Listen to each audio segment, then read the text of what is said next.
Very good morning, friends. So, I hope you're all safe and healthy. Well, I have been continuing with a series of fair value measurements based on India's 113, and I've covered two videos so far. In one of the first video, I gave you an introduction to India's 113. Then in the second video, I started with a concept builder. And today I'm going to continue with the concept builders, though I've not called this as a concept builder. But I am going to give you a concept building in terms of what is the concept of a principal market. How do you identify a principal market? Now we tend to get confused quite a bit in terms of how to identify a principal market. Now what I've done, I have actually created my own three-step procedure in terms of identifying a principal market. So I think at the first instance, let's have a look in terms of that how do we identify a principal market. India का सबसे biggest scholarship test CA के लिए Unacademy पर आपको मिलेगा, जिसके लिए बच्चों को कुछ नहीं करना, आपने सिर्फ एवरी संडे टू संडे 12 बजे एक लिंक पर आपने ज्वाइन करना है, आपने उसके लिए रजिस्टर करना है और वो लिंक आपको डिस्क्रिप्शन बॉक्स में मिलेगा। और इस टेस्ट को देने के बाद यदि आपके रैंक्स आती हैं तो उनके बेसिस पर आपको खूब सारे इनाम इसके अंदर मिलते हैं। जैसे कि जो टॉप फर्स्ट 3 रैंक्स हैं उनको इंटरमीडिएट की पूरे 1 साल की प्लस सब्सक्रिप्शन स्कॉलरशिप के फॉर्म में मिलती है। जिनकी रैंक नंबर 4 से 10 आती है उन्हें एनुअल सब्सक्रिप्शन का 75% स्कॉलरशिप मिलता है। यही नहीं, जिनकी रैंक 11 to 50 आती है उन्हें 50% of the annual subscription scholarship मिलती है। और इसके अलावा जिनकी रैंक 151 to 200 आती है उन्हें भी 25% एनुअल सब्सक्रिप्शन का मिलता है। तो भाई इतने सारे इनाम के लिए करना कुछ नहीं है, आपने सिर्फ उस टेस्ट को अनलॉक करना है। इसके लिए मेरा कोड इस्तेमाल करना है CAKB10। तो किस बात का इंतज़ार है, संडे को 12 बजे आइए, let's crack it. Well, in the previous session, if you remember, I was talking in terms of identification of a principal market. And I gave you a little inputs that, fair value is supposed to be a market-based assessment. And I gave you the concept of what is a principal market, where the greatest and the highest volume is traded in the market. Now, in the same example, similar to what we took in the previous video, you can see that there are 3 markets, X, Y, and Z. We given the price per steel billet. I'm given the transaction and the transportation cost, though trust me, I'm not even going to look at the figures in this example. Because when you're looking at the identification of the principal market, I'm not concerned with the price. I'm not concerned with the transaction or the transportation cost at this stage, because computation of the fair value is the next stage. The first stage is identification of the principal market. And you know that if you remember what we talked in the previous video, that when you look at the identification of the principal market, you should only see that what is the market-based volume. So if you look at the last column, you can see that 50% of this particular product is sold in market X, 30% is sold in market Y, and 20% is sold in market C. So which is the market where the highest volume is being traded? I would say it is supposed to be market X.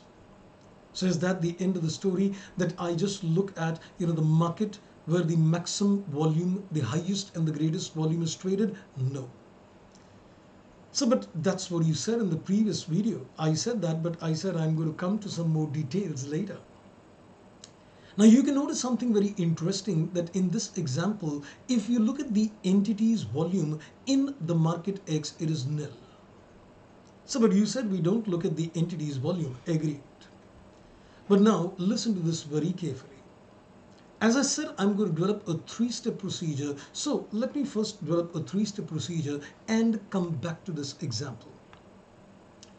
When you identify a principal market, I follow my own 3-step procedure, and the first step is you identify the market where the highest and the greatest volume of activity is being traded.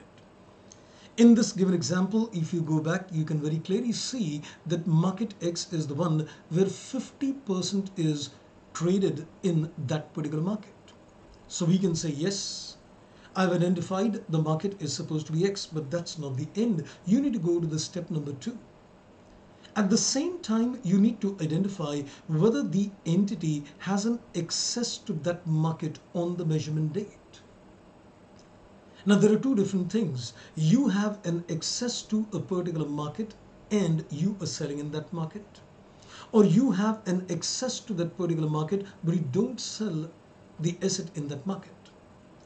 So in this example, I've not made a mention, whether the entity has an access to market X or not. So for the time being, let's assume that it has got an access.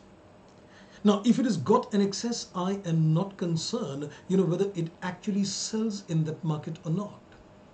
If the entity can access the principal market identified in step number 1, it is irrelevant whether the entity is actually selling that particular asset or transferring that liability in that particular market.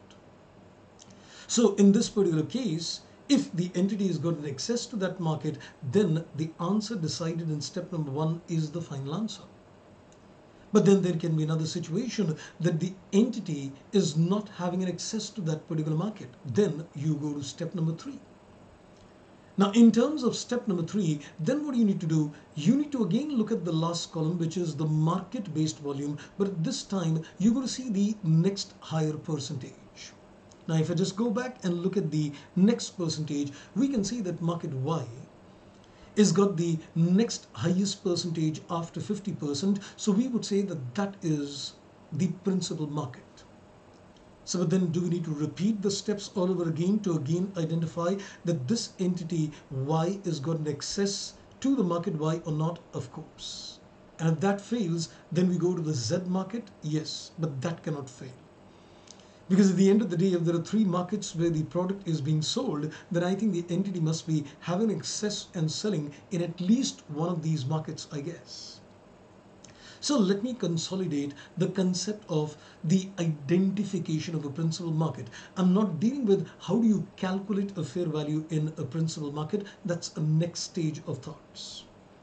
At this particular stage, what I'm looking at how to identify a principal market, it's a very simple process. Step number 1, you need to see the market where the greatest and highest volume is being traded. In this example, X. Go to step number 2. So step number 1 is only looking at the highest percentage, and then you go to the step number 2. In step number 2, you start identifying and asking yourself a question. Does the entity have an access to market X? Yes. Answer decided. I don't care whether they are selling in that market or not. If they have no access, then you need to go back to the last column and see what is the next market where the greatest, highest volume is being traded, and that is market Y. And now for market Y, again, I'm again going to put across a question. Is the entity accessing that market? In this case, yes, it is accessing and selling 65% in this particular market. So in that particular case, Y would become the principal market. So the need is to identify whether the entity accesses the market or not. Actually sells or not is irrelevant, and if it doesn't access, then it's time to revisit on the principal market. Isn't that interesting? So we're going to come with some more videos, which is also going to elaborate on the concept of how the fair value computation takes place. How I'm going to use this, price, the transaction and the transport cost in the computation of fair value. Thank you, take care, and goodbye.